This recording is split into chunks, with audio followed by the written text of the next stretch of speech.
I'm Nick Gelso, and today we embark on a captivating journey through the illustrious career of one of basketball's greatest power forwards, Kevin McHale. From the iconic green and white of the Boston Celtics to his mesmerizing low-post plays, McHale's story is one that defines the very essence of NBA greatness.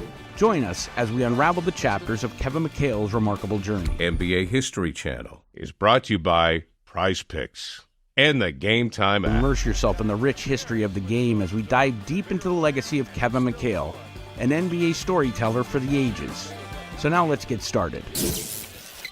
Kevin still got the hot hand. That time Lambeer had switched. Born in the small town of Hibbing, Minnesota in 1957, McHale grew from humble beginnings into a player who would help to shape the legacy of one of the most storied franchises in NBA history. Before his NBA career, McHale honed his skills at the University of Minnesota, where his dominant play caught the eyes of NBA scouts. We really wanted McHale. The Gophers were under some sort of restrictions by the NCAA. They could not. I think they played in the March Madness, and so he was really selected based on what we saw. It was a draft choice swap. There was no certainty to it. Obviously, it was third pick. So Boston will have the third pick. Star Minnesota, Kevin McHale. we had the number one pick and the 14th pick. We traded the number one pick to Golden State. It's been a super situation I'm going into. You know, Boston's got a great club, a great tradition, and I just don't know what to think. It's like a dream come true, you know, going to Boston. And then we had the 14th pick, which I think went to Robert Parish. I think, in fairness, Robert was a throw-in. And Red was always did recognize the big guys take a while to come back, to reach potential. And that's but we were taking a chance. McHale's arrival in Boston heralded the beginning of a new era. Teaming up with Cedric Maxwell, Larry Bird, and Robert Parish, McHale became a vital part of one of the greatest front lines in NBA history. From 1980 to 1985, this formidable foursome would etch its name in the annals of basketball lore. Parish. Graham is cutting to the hoop, has his shot blocked by Kevin McHale. Lakers is Kareem Abdul-Jabbar. If it ain't, everything else, man. The Celtics front line quickly proved to be a devastating force. Together, they led the Celtics to 5 NBA Finals appearances.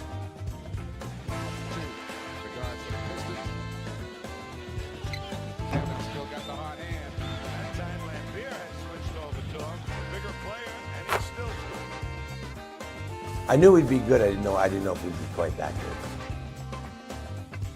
Capturing the title in 81 and 84, during their premium years, they got better every year they came back. Every year they was better. They didn't rely and live off what they did the past season. Hey, the league is big, man. And as I said, I came in and clearly after my first week of practice, I went, okay, Cedric Maxwell better than I am, Robert Parish better than I am, Larry Bird better than I am. I got to improve. But I took pieces of all your guys' games. We had Larry, which was a great offensive force. He had the respect of the officials, and plus he was able to create offense. Kevin and myself, we could all shoot the basketball. We was all great finishers. Larry was able to create a lot of offense for Kevin and myself, but we got a lot of points. I like to go back and see how many layups and dunks I got. You know, Robert's just shooting over. I did more of a fadeaway. I just learned how to shoot over the top of people like Robert did. And then with Larry, it was just clever. You know what I mean? Larry had all the clever stuff. He probably gave up more than anybody. He didn't demand that. He liked his shot. Oh, that was a heck of a play. And I think everybody, when you play on a really good team, everybody sacrifices for each other but it's not a sacrifice. It's just that if Robert had it going, what you did many nights, he just got the ball.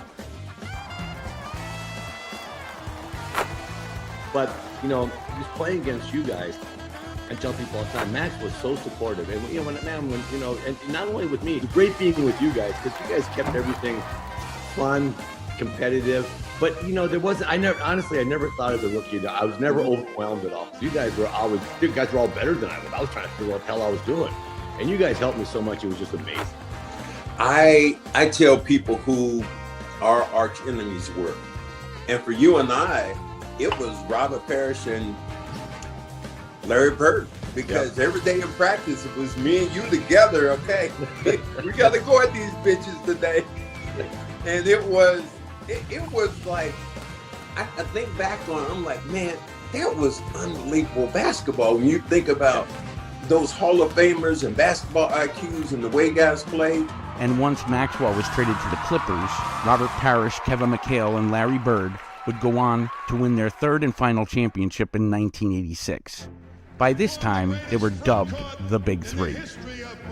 McHale was known for his exceptional footwork and an array of low-post moves, which became a nightmare for his opponents. His unique ability to score, rebound, and block shots earned him 7 All-Star appearances and 2 Six-Man of the Year awards. But McHale was way more than just an offensive force. He was a formidable defender, earning 3 All-Defensive First-Team nominations. His high basketball IQ and unyielding tenacity and high threshold for pain made him one of the toughest players of his era. When discussing Kevin McHale, we must give special attention to his artistry in the low post. The NBA had never seen anything like it before and has struggled to find anything like it since. McHale's offensive repertoire was so varied and nuanced that his Celtics teammates, Larry Bird and Danny Ainge, referred to him as the Black Hole. McHale's signature move was the up and under, affectionately known as the McHale move. He would catch the ball with his back to the basket, give a slight shoulder fake, as if he was going to go up for a shot. He'd cause the defender to rise in response. Then McHale would pivot underneath the defender and smoothly finish at the rim. His 6'10" frame, coupled with his extraordinary long arms and nimble footwork, made his move practically indefensible. The baseline hook shot was another weapon in McHale's low-post arsenal. Whether it was a running hook across the lane or a stationary sky hook on the baseline, McHale could score over both shoulders, making him unpredictable and really hard to guard. McHale's drop step was lethal. He would catch the ball, feel where the defender was leaning, and then quickly spin towards the baseline for a layup or dunk. His speed and precision frustrated opponents and drew many fouls.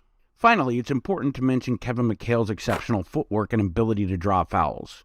He was a master of... When either box turned to the right, turned to his left, had up and under moves, stutter step moves, had a variety of moves, and which Hubie Brown labeled once his bank vault of moves, quote unquote. Many fellow players and coaches have hailed McHale as one, if not the best, low-post player in NBA history.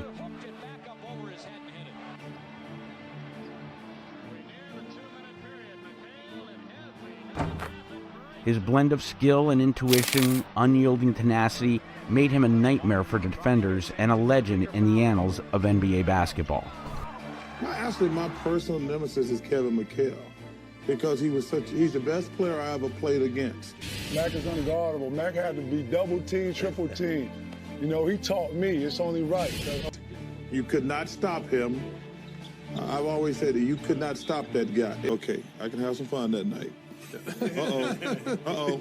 Better get a good night's sleep that night. I mean, we all say the same thing about different guys, but Kevin McHale is the best player I played against because he was unstoppable offensively and he gave me nightmares on defense.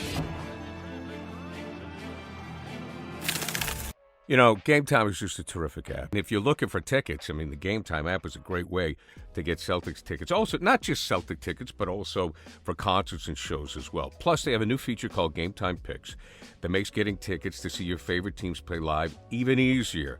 It'll filter out all the fluff, and it'll give you incredible deals on great seats right away. You don't have to waste time searching through thousands of tickets and thousands of websites. And then don't forget, they have the super deal with the Game Time app. I mean, the super deal is the best deal on the board at that particular time, so you can always make sure you're on the lookout for that. So download the Game Time app today, create an account, use the code CLNS for $20 off your first purchase. Again, download the Game Time app, create an account, use code CLNS for $20 off your first purchase. Terms apply. Again, create an account, redeem the code CLNS for $20 off. Download Game Time today. What time is it? Why, it's game time. CLNS History is powered by Prize Picks. Download the app today and use code CLNS to get $50 instantly after you play your first $5 lineup. Kevin was not only known for his immense talents, but also for his grit and determination. Perhaps no incident embodies this more than the 1987 playoffs. In the midst of that season, McHale had been battling a nagging foot injury. Unbeknownst to many, this was later revealed to be a fractured navicular bone in his right foot. You heard that right, folks. McHale was playing on a broken foot.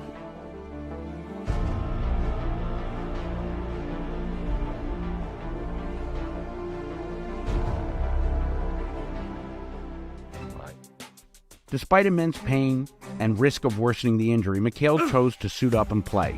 He didn't merely participate, he still excelled, averaging nearly 21 points and 9 rebounds with over 2 blocks per game in the playoffs. McHale's remarkable performance on a fractured foot helped propel the Celtics to the NBA Finals one last year in the 80s. Although they ultimately failed to arch-rival Los Angeles Lakers, McHale's bravery, determination, and performance were nothing short of heroic. When asked about why he played on a broken foot, McHale simply stated that he was a competitor and that he couldn't let his team down. He famously said, "You have the rest of your life to recover." Years later, it was revealed that this injury ultimately shortened Kevin McHale's career. However, his courage and self-sacrifice during that grueling playoff run only further solidified his legendary status in the hearts of Celtics fans and the broader NBA community. But amidst the physical torment, McHale's spirit remained undimmed.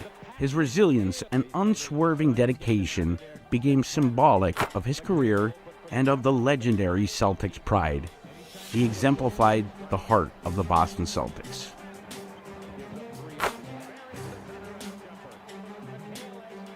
From 1988 to 1992, a period of transition dawned upon the Celtics. Larry Bird, Kevin McHale, and Robert Parish, the revered Big Three, had given the franchise its glory days. But the late 1980s presented fresh challenges.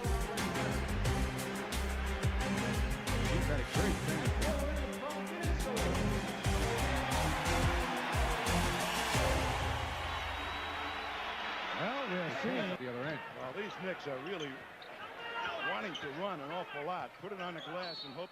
Larry Bird, the cornerstone of the Celtics franchise, was compelled to the sidelines for the entire 1988-89 season due to an Achilles injury that required double foot surgery. With Bird out, the Celtics looked towards Kevin McHale to lead the team. Kevin rose to the challenge, embodying the spirit of Boston basketball. He became the team's offensive focal point, delivering sterling performances game after game. During the 88-89 season, McHale posted an impressive 22.5 points per game while grabbing almost 9 rebounds. He led the Celtics in scoring, demonstrating his ability to take over the mantle of leadership in Bird's absence. Red Auerbach, the legendary architect of the Celtics, had built a team that could weather adversity. With Auerbach's foundation and McHale's unyielding performance, the Celtics continued to stay relevant. Notching a .500 record at the end of the season, the Celtics entered the playoffs as the 8th seed, unfamiliar territory for a team that dominated the decade of the 80s.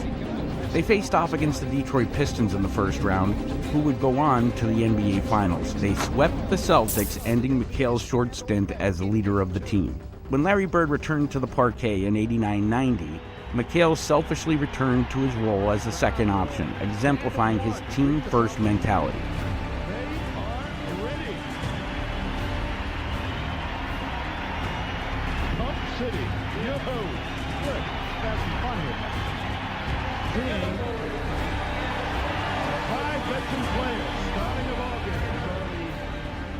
Kevin McHale into the game for the first time.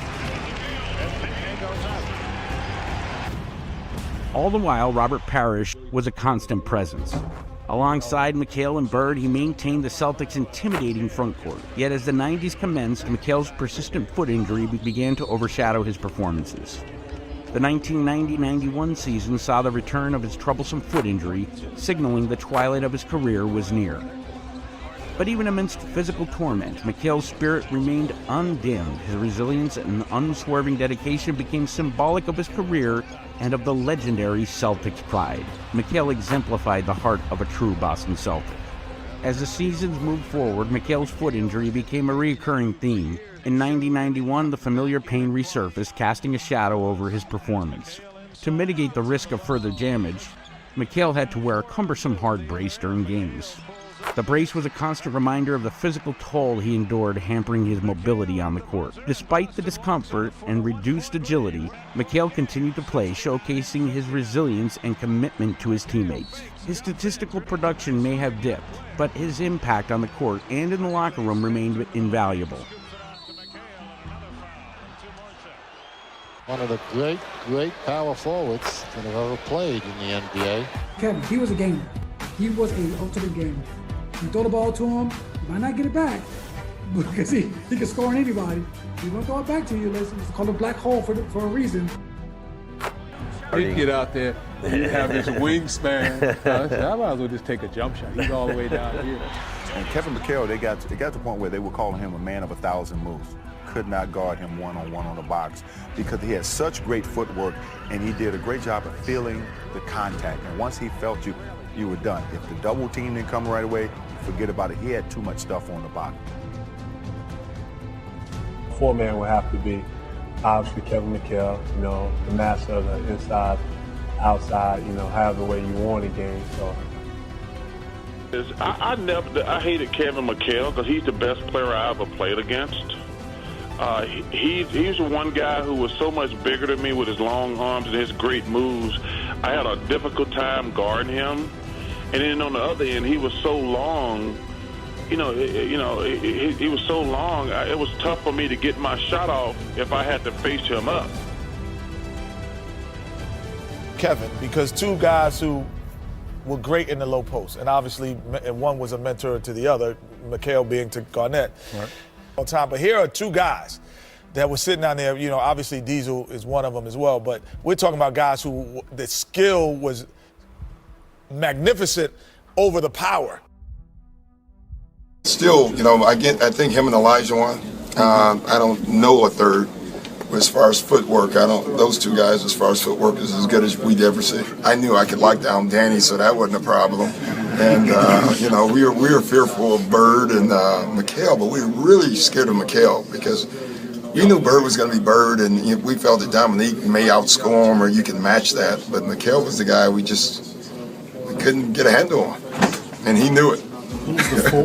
When you think about the post being big man, pounding physical presence, and then all of a sudden around the 80s you start to see the Kevin McHales, the Jack Sigmas, the Charles Barkleys took a finesse kind of approach to it, and it kind of really birthed myself, Chris Bott, even Dirk Nowitzki, guys Tim Duncan you can throw in there that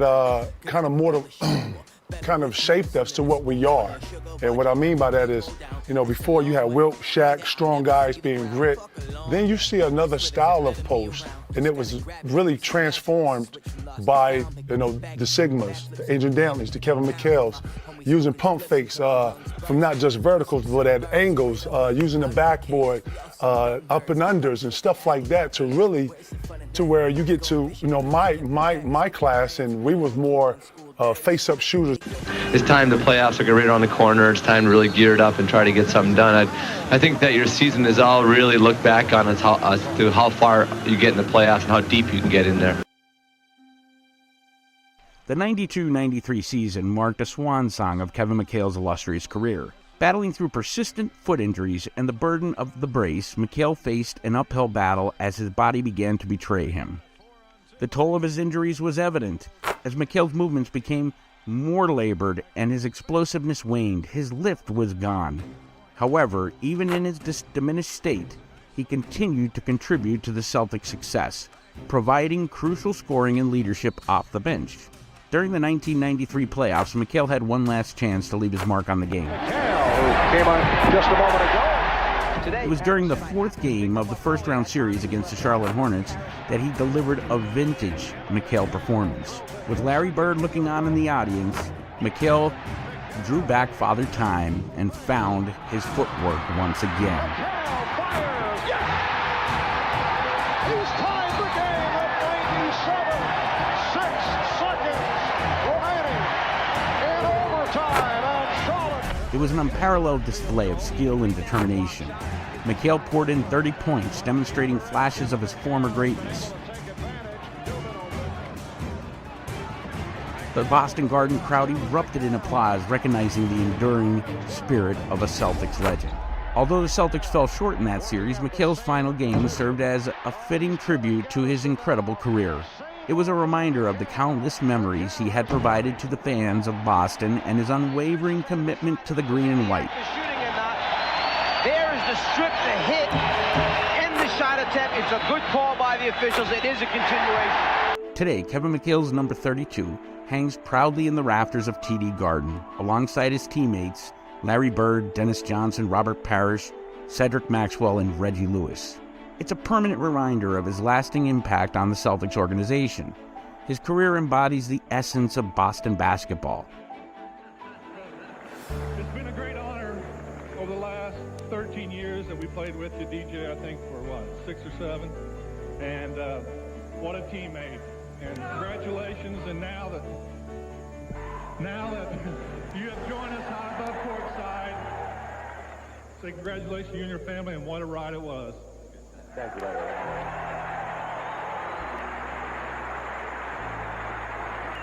You know, I was talking to Kevin before we came out here, and if he knew this was going to happen and be like this, he was going to come back next year and then retire again a couple more years. I want to thank Kevin for what he's given to the Celtics. He personifies everything we dreamed about of being a Celtic player. When we were all healthy and we were getting after it, I knew every single night that we stepped on the court that we were going to give it our best shot.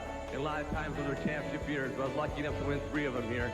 And those were absolutely the best days of my life. You know, going up there with the numbers of the people who have been retired, it means so much that I got a chance to know those people. There's very few organizations where you get a chance to know all the older players. I know everybody that was on the banner except for Walter Brown. When you won a championship and you saw Kuz and you saw Tommy Heinsohn, they had big smiles on their face. It was a continuation of what they had done. It was all a continuation of what Red started many, many years ago. But the best times of my life were spent on this parquet floor, and I remember the first time I came out here, I looked around and I thought, man, this looks a lot better on television. But, and I tell you what, you made it easy to come on this court and play. I played hurt a lot, but I came out here, I looked in the stands like I did today, and it was all worth it. Thank you very much. His career embodies the essence of Boston basketball: resilience, unselfishness, and an unwavering dedication to the team. Kevin McHale, a true Celtics legend, will forever be remembered for his dominant low-post game, his leadership, and his unselfish approach to the game. His legacy is enduring. However, McHale's prowess is often under-discussed in today's NBA. Following his retirement from the hardwood, McHale remained connected to the game he loved. He took on various roles in the basketball world, including coaching, broadcasting, and vice president of basketball operations for the Minnesota Timberwolves, where he drafted the big-ticket Kevin Garnett. McHale's basketball acumen and leadership qualities led him to coaching positions, where he impacted his knowledge and passion to the next generation of players. He served as head coach of the Minnesota Timberwolves, Houston Rockets, and he left an impact on both teams that he guided. In addition to coaching, McHale also shared his insights and expertise as a basketball analyst on Turner Sports. His unique perspective and articulate commentary made him a respected voice in the media. Even after his playing career, McHale's influence extended beyond the court. He remained involved in charitable endeavors and continued to inspire others through his dedication to the game and his commitment to making a positive impact. Kevin McHale's post-playing career has solidified his legacy as not just a player, as a mentor, commentator, and undeniable NBA personality. His commitment to the sport and his enduring impact on the basketball community will always be remembered. Kevin McHale, a true Celtics legend, will forever be remembered for his dominance of the low-post game, his leadership, and his unselfish approach to the game of basketball.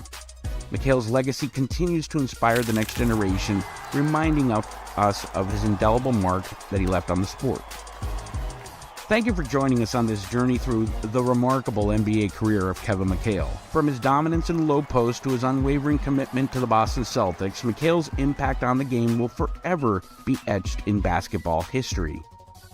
And there you have it, NBA fans. We hope you enjoyed this captivating chapter in our NBA Storyteller series. To support our channel, Celtics fans, NBA fans, don't forget to like, comment, and subscribe to the NBA History channel on CLNS for more fascinating stories from the rich tapestries of basketball. Until next time, this is Nick Gelso. Keep the love of the game alive, and tune in to the next Storyteller series. NBA History Channel is brought to you by Prize Picks and the Game Time